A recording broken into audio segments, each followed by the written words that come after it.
certains sont en grève parce qu'ils trouvent parce qu'ils ne comprennent pas tout.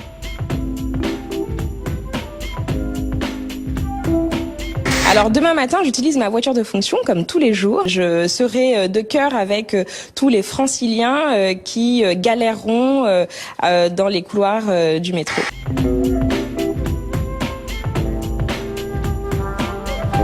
C'est le fait d'avoir probablement été trop intelligent, trop subtil, trop technique dans les mesures de pouvoir d'achat.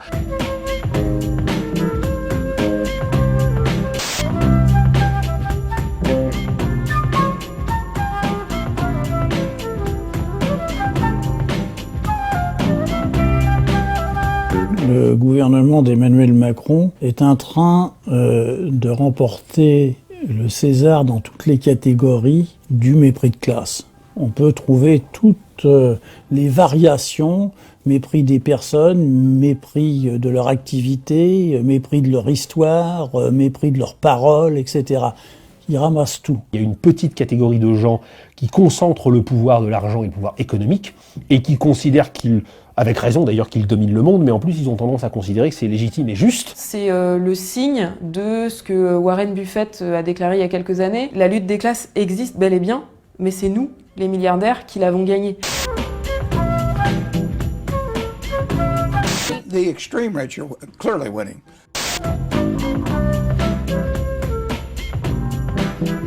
Karl Marx définit les classes sociales à partir des rapports sociaux de production et d'échange. Les bourgeois sont ceux qui détiennent les moyens de production, les capitaux, tandis que les prolétaires ne disposent que de leur force de travail qu'ils échangent contre un salaire. Pour Marx, il existe en effet un conflit permanent entre ces deux classes pour le partage du fruit de la production. C'est la lutte des classes.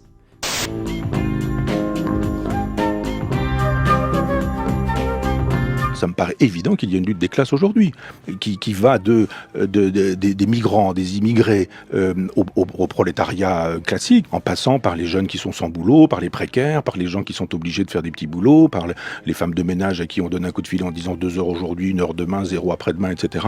Il y a ce peuple-là. On a des grands patrons et des très riches qui, eux, ont très très bien compris Marx. Et donc, du coup, qu'ils l'appliquent à leur avantage, évidemment. Ce qui le montre le mieux, c'est la croissance permanente des inégalités. De moins en moins de gens possèdent de plus en plus de richesses.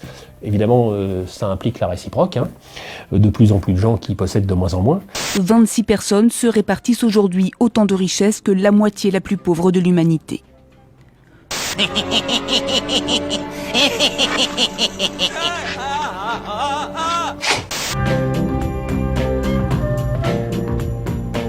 L'objectif aujourd'hui pour ce gouvernement, c'est véritablement de mener une politique au service de la finance, une politique qui vise à faire des économies en termes de dépenses publiques. Un des aspects, c'est la casse des services publics.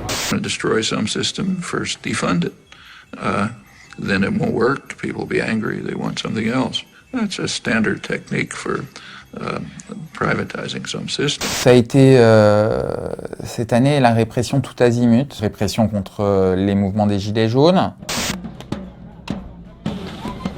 répression, et malheureusement c'est une habitude, contre les mouvements dans les quartiers populaires. Je vous filme, vous n'avez pas le droit de faire ça. Arrête de filmer. Non. T'es contente là ? Mais c'est aussi la répression contre les mouvements syndicaux ou les mouvements pour le climat. Tout le monde se fait aujourd'hui réprimer.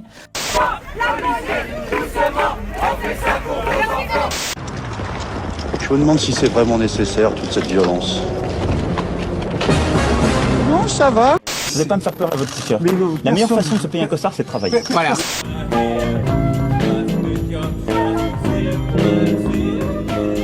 Je pense pas que nos dirigeants soient totalement déconnectés, dans le sens où ils font des visites de terrain, ils ont accès à des notes, des rapports, enfin tout est disponible. Donc on ne peut pas dire qu'ils ignorent la pauvreté, le mal logement, etc.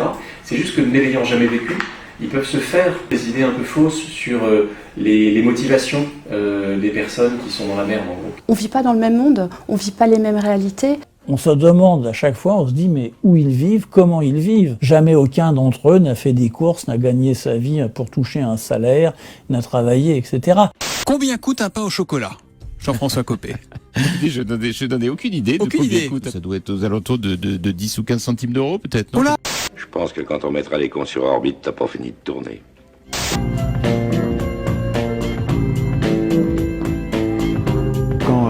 t'es chômeur, par exemple, pour ouvrir un compte en banque, c'est la croix et la bannière. Quand t'as le RSA, ils peuvent vérifier tes comptes pour voir si tes parents ou quelqu'un te donne pas d'argent. T'es pas traité comme un citoyen lambda, quoi. Mais c'est des petites choses. C'est pas un mépris qui te tombe comme un coup de marteau. C'est plutôt des petits coups de poinçon réguliers qui t'érodent, qui t'usent. En fait, on nous exclut de tout. Et effectivement, à la fin, on se dit je suis un poids, je sers strictement à rien. Il y a une perte de la confiance en soi. Et pour retrouver un emploi, quand on perd confiance en soi, c'est aussi super compliqué.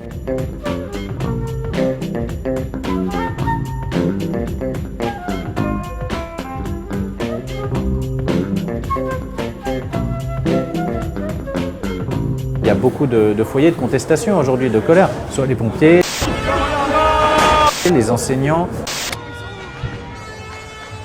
les personnels soignants.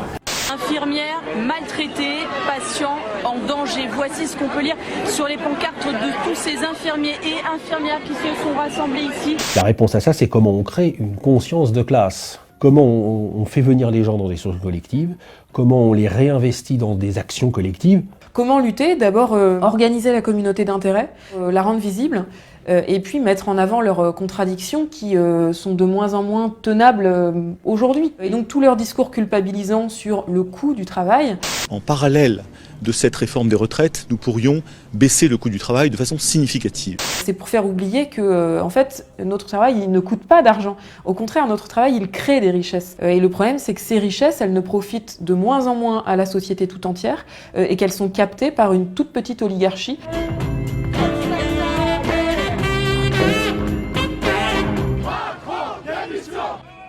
Le mouvement des Gilets jaunes appartient, je dirais, à ces types de soulèvements populaires qui, au départ, ne sont qu'une protestation contre la situation qui leur est faite. Et soudain, ressort là toutes les frustrations, toutes les douleurs ressenties, toutes les colères inexprimées. Le mouvement des Gilets jaunes, il part sur la taxe sur le carburant parce que déjà, il y a une injustice qui est constatée. On vient taxer des gens qui n'ont pas d'autre choix que de prendre leur voiture pour aller travailler. Parallèlement, on ne va pas aller taxer le kérosène pour les transports en avion, en bateau, etc. Leur seul problème, c'est les taxes. Il y a une vraie dichotomie là. Ouais, c'est pas faux. Mais au bout de 2-3 jours, c'est vraiment cette injustice fiscale en fait qui est dénoncée. Entre d'un côté des mesures qui visent à précariser les gens, ça a été l'augmentation de la CSG sur les retraites, ça a été la baisse des APL de 5 €. Et puis de l'autre, vous avez ces cadeaux fiscaux qui sont faits aux ultra-riches dans des proportions absolument considérables.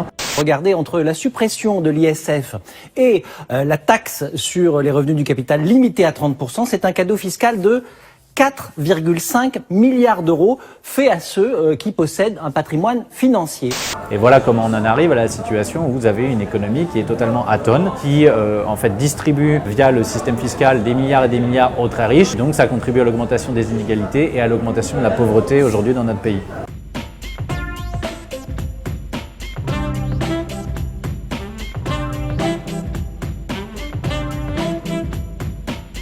Le pouvoir a utilisé une stratégie qui a consisté principalement à opérer une répression d'État, une répression policière et judiciaire pour essayer de briser psychologiquement et physiquement les gens. Et in fine de créer la peur. Il y a eu des choses localement qui se sont faites et qui se font encore. Clairement, ce mouvement a fait trembler quand même un peu. C'était donc ça tout ce tintouin, les cris, le micro, d'accord. Pour autant, je crois qu'il ne faut pas considérer qu'il y ait un seul gilet jaune qui se soit mobilisé depuis le début, qui soit rentré à la maison convaincu des annonces du président de la République et dont la colère serait apaisée. Par conséquent, je pense qu'on a en fait une société dont la situation est extrêmement fragile. Parce que vous avez des milliers de gens qui n'attendent qu'une chose, c'est une nouvelle opportunité de se mobiliser pour à nouveau mener un rapport de force qui soit efficace et essayer de freiner le pouvoir exécutif dans sa marche actuelle de réforme. Ils ne sont pas trop subtils, sauf que leur forme d'intelligence, qui est inféodée au grand capital, au profit, aux dividendes à distribuer aux actionnaires, c'est pas la nôtre, qui est celle du lien social, celle de la distribution des richesses, celle du partage, celle de la mise en commun, celle des solidarités. Ah ouais, vous n'hésitez pas, hein, si vous avez besoin de quoi que ce soit, ou même juste pour boire un coup, passez à ma grotte.